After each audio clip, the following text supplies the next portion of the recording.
বিসমিল্লাহির রহমানির রহিম। নবম দশম শ্রেণী এবং এইচএসসি 2026 সবাইকে স্বাগত জানিয়ে আজকের ক্লাস শুরু করছি। কারো সামনে প্রাক নির্বাচনী পরীক্ষা এবং কারোর সামনে বার্ষিক পরীক্ষা। তোমরা গণিত বিষয় নিয়ে একটু চিন্তিত করে যারা পড়াশোনা করতে পারো নেই, তারা একটা চিন্তিত যে আমরা গণিতে কিভাবে পাশ করব। তো তোমাদের গণিতে পাশ কততে? মূলত সৃজনশীলে 23 নম্বর পেলেই কিন্তু গণিতে পাস, কিন্তু তোমাদের একটি মাত্র অধ্যায় আছে যেটা পড়লে তোমরা 24 পেতে পারো, যেখানে একটি অধ্যায় পড়লেই 5 নাম্বার উঠেও বেঁচে যায়। তো কোন অধ্যায়ে কিভাবে পড়লে 5 নম্বরের চেয়ে বেশি হয় বা সেই বিষয় নিয়ে আমরা আজকে আলোচনা করব। পরিসংখ্যানে 2টি সৃজনশীল প্রশ্ন থাকে আর 2টি সংক্ষিপ্ত প্রশ্ন থাকে। এই 2টি সৃজনশীল প্রশ্নে নাম্বার থাকবে 10 গুণন 2 সমান 20, আর সংক্ষিপ্ত থাকবে 2টি, এখানে নাম্বার থাকবে 2 গুণন 2 সমান 4।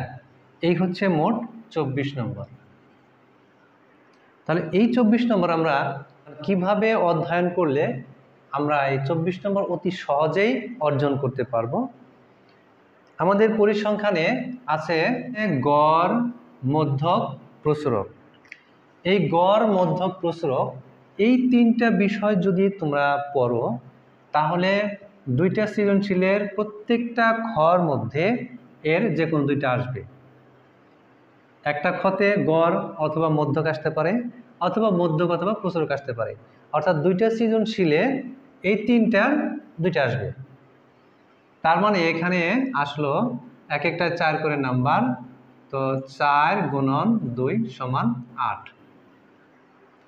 তার মানে তোমাদের এই 3টা বিষয় যদি পড়ো তাহলেই কিন্তু এখানে 8 নম্বর পাচ্ছ। আর আছে 3টি লেখচিত্র, তো অজীব রেখা, বহুভুজ এবং আয়তলিক।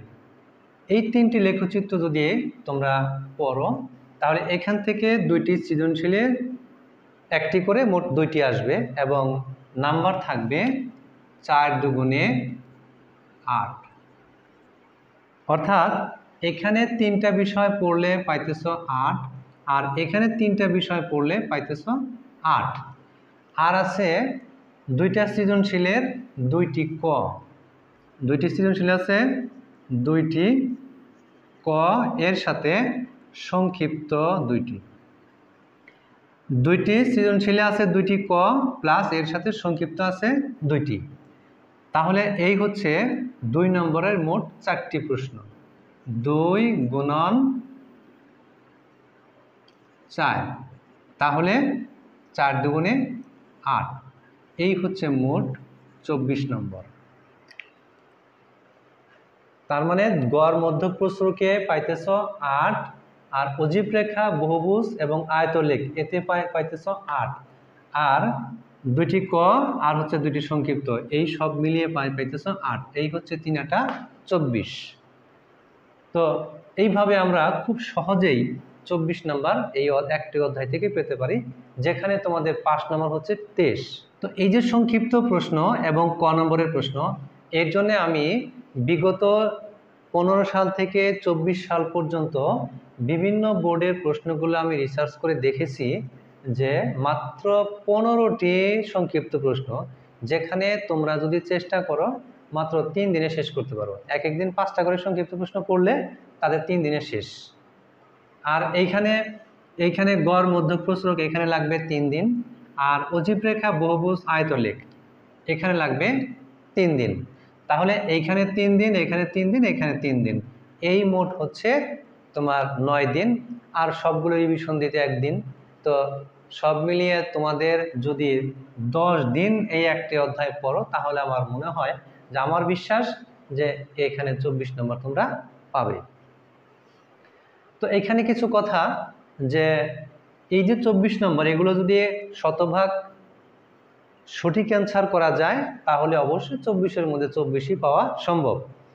কিন্তু যদি এর মধ্যে কিছু সন্দেহ থাকে যে আমার কিছু ত্রুটি বিচ্যুতি থাকতে পারে, নাম্বার এখানে কমে যেতে পারে, সেই ক্ষেত্রে তোমরা আরেকটি অধ্যায় নিতে পারো, সেটা হচ্ছে সপ্তম অধ্যায় ব্যবহারিক জ্যামিতি।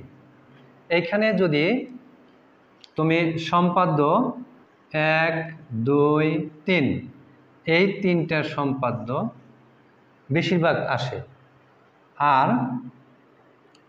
এর সাথে যুক্ত হয় 4, 5 আর হচ্ছে উদাহরণ 3, এই 6টির সম্পাদ্য পড়লে সেখান থেকে অবশ্যই একটি আসবে, সেখানে নাম্বার থাকবে হচ্ছে 4। আর সম্পাদ্য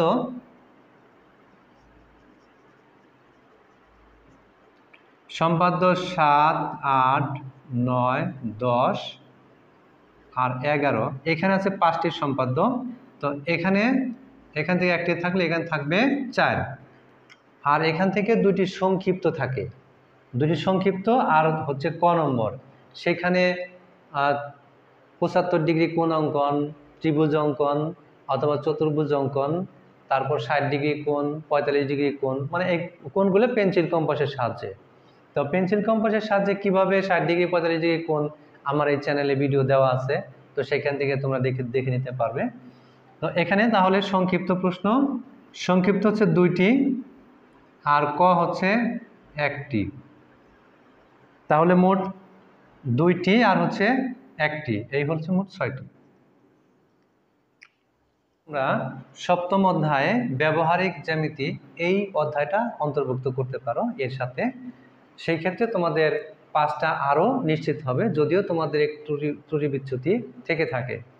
তো এইখানে সম্পাদ্য 1, 2, 3, আর এটা এই 3টা থেকেই বেশি আসে, সম্পাদ্য 1 এবং 1, 2, 3, আর নয়তোবা 4, 5 আর উদাহরণ 3, এই 6টার মধ্যে একেবারে নিশ্চিন্ত এখান থেকে একটা আসবে, তাতে নাম্বার থাকবে 4। আর সম্পাদ্য 7, 8, 9, 10, 11 এখানে যে 5টা সম্পাদ্য আছে এখান থেকে থাকবে 4। এখানে 5টা সম্পাদ্য বড়জোর 5 দিন সময় লাগবে, এখানে 5টা 5 দিন লাগবে, অর্থাৎ এইখানে 10 দিন আর এই অধ্যায় 10 দিন, টোটাল 20 দিন বা সর্বোচ্চ 1 মাস যদি কেউ চেষ্টা করে তাহলে অবশ্যই গণিতে ভালো মার্কস পাওয়া সম্ভব।